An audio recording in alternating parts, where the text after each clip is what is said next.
Hello વિદ્યાર્થી મિત્રો, હું છું Parmar Subhash. SP online tuition ક્લાસીસમાં આપનું હાર્દિક સ્વાગત છે.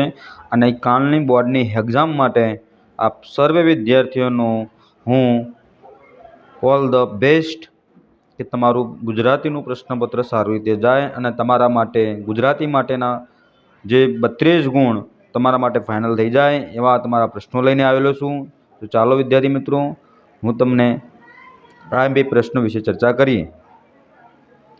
તો પહેલું છે, હિમાલયના પ્રવાસ દરમિયાન જવાહરલાલ નહેરુએ કેવો અનુભવ થયો છે? બીજો પ્રશ્ન છે, નરેન કઈ તાલીમ મેળવી હતી? ત્રીજો પ્રશ્ન છે, ચાંદલિયો લોકગીતમાં કયા સંબોધનનું મધુર ચિત્રું નિરૂપાયેલું છે? પાંચમો પ્રશ્ન છે, બપોર કાવ્યમાં